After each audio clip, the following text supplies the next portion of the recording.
आपको बताएं, state bank ने 2 माह के लिए मॉनेटरी पॉलिसी का ऐलान कर दिया है। बुनियादी शरह सूद में 150 बेसिस पॉइंट्स का इजाफा कर दिया गया है। बुनियादी शरह सूद 8.75% हो गई है। आपको बता रहे हैं कि स्टेट बैंक ने 2 माह के लिए मॉनेटरी पॉलिसी का ऐलान किया है। अशरफ खान बताइएगा इस हवाले से।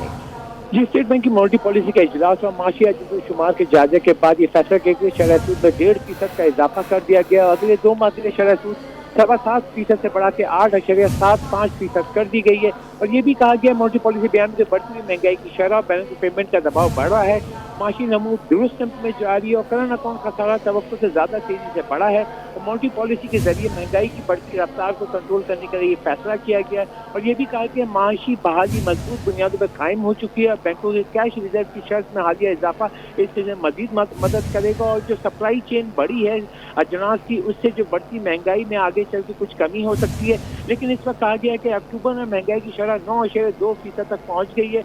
और साथ ही कहा है करंट अकाउंट खसारा जो है तवक्कुआ से तेजी से बढ़ा है, जो कि एक खर्चा है जिसकी बुनियाद पर जो ये फैसला किया गया कि अगले 2 माह के लिए शरह सूद 1.5% बढ़ाकर 8.75% कर दी गई है। अशरफ खान, आप साथ ही रहिएगा। देखने वालों को एक बार फिर से बताएं कि स्टेट बैंक ने 2 माह के लिए मॉनेटरी पॉलिसी का ऐलान कर दिया है। माहिर मुआशियात इशफाक तोला साहब हमारे साथ हैं, उनसे हम बात करेंगे। इशफाक साहब, कहिएगा, अगर गुज़श्ता शरह सूद की बात की जाए तो उसके मुकाबले में 1% का इजाफा किया गया। जब शरह सूद में इजाफा होता है तो क्या असरअंदाज करते हैं ये शरह सूद मॉनेटरी पॉलिसी को और इकॉनमी को?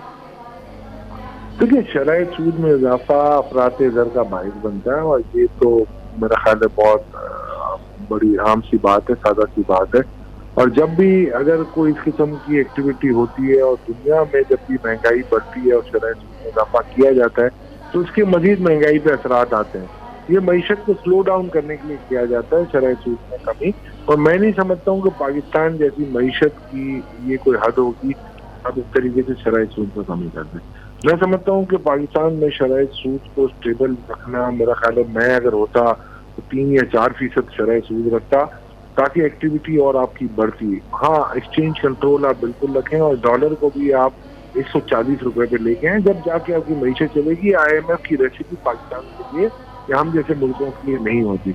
आप देखें हमारे खत्ते में जिसने भी IMF की पॉलिसी को फॉलो किया वो तबाही का शिकार हुआ। और अगर आप एक और चीज देख लें, सिर्फ पिछली जो दौर के जो प्रोग्राम है ये वाहिद प्रोग्राम था जिसके IMF प्रोग्राम में रहते हुए आपने अपनी महंगाई को भी कंट्रोल किया था, आपने रुपये को भी अप्रिशिएट किया था और आपकी शरह पैदावार या GDP ग्रोथ की शरह नमो भी आपकी बढ़ी थी।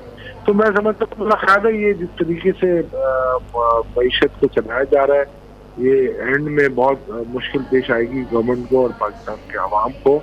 इस वक्त देखें अमेरिका जैसे कंट्री में इस वक्त अगर आप देखेंगे तो वो नेगेटिव इंटरेस्ट रेट में ऑपरेट करते हैं 5% से ज्यादा। तो हम किस बात का रोना रो रहे हैं?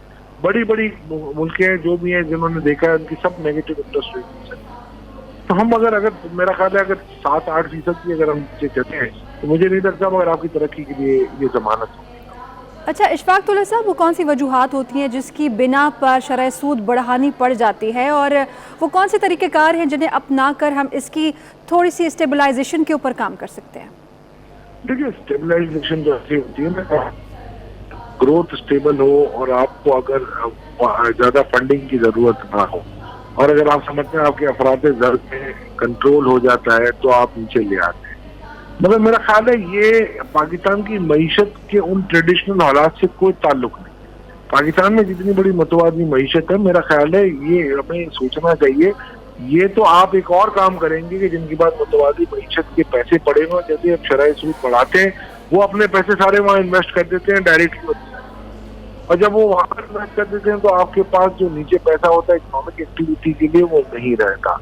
और जब चीजें महंगी होनी शुरू हो जाएगी और जब आपकी डिमांड कम हो जाएगी और सप्लाई आपकी बढ़ जाती है तो वही महंगाई का तदारुक शुरू हो जाता है। जब सप्लाई कम करनी होती है तो आपको अपने ग्रोथ को कम करना पड़ेगा, यानी आपकी पैदावार को आपको कम करना पड़ेगा। तो ये काफी चीजें इसमें एक विशेष सर्कल है। मेरा ख्याल है मैं नहीं समझता हूँ कि इस वक्त 1.5% बढ़ाना कोई अक्लमंदी या दानिशमंदी की बात थी। बट आप भी हम नहीं समझ रहे हैं कि IMF के साथ जिस तरीके से 2 साल पहले नेगोशिएट किया गया था और जिस तरीके से मैं समझता हूँ जिस मेरा ख्याल है भोंडे तरीके से किया गया था, آج اس کے نتائج ہم بھگت رہے ہیں. میرا خیال ہے جنہوں نے کر لیے وہ تو آرام سے مزے سے بیٹھے ہوئے ہوں گے, اور اب عوام بھگتے گی. پرائم منسٹر صاحب کو میرا خیال ہے اتنا کوئی آپ فائنانس یعنی کا کہ اس اضافے سے اتفاق نہیں کرتے. اشفاق طلعہ صاحب یہ بھی کہیے گا اسٹیٹ بینک نے 2 ماہ کے لیے مانیٹری پالیسی کا اعلان کیا ہے, اور ساتھ میں یہ بھی کہا گیا اسٹیٹ بینک آف پاکستان کی جانب سے کہ اس پالیسی کو جلد ہی ریویو کیا جائے گا. تو اس جلدی ریویو کرنے کے پیچھے کیا وجوہات ہیں؟ ہاں بھی سمجھتی ہیں, میں بھی سمجھتا ہوں. جب آئی ایم ایف کہتی ہے ریئل انفلیشن سے اوپر آ جائیں, تو اس وقت 9.5-10% ہے. تو اگر آپ ریئل انفلیشن سے 2% اوپر لے جانے کی آئی ایم ایف بات کریے تو آپ کو 11% پہ کہہ رہی ہے. خود آئی ایم ایف بھی کہہ رہی ہے کہ اس مہینے مہنگائی بڑھے گی. جب مہنگائی بڑھے گی اور ریئل ریٹ آپ انفلیشن ریٹ 2% کرنا چاہ رہے ہیں, تو ریویو تو اپورڈ ہی ہوگا, ڈاؤن ورڈ تو ہو ہی نہیں سکتا. تو میرا خیال ہے یہ صرف آئی واش ہوتا ہے, دلاسا دینے کی ہوتی ہے, اس سے زیادہ کچھ نہیں.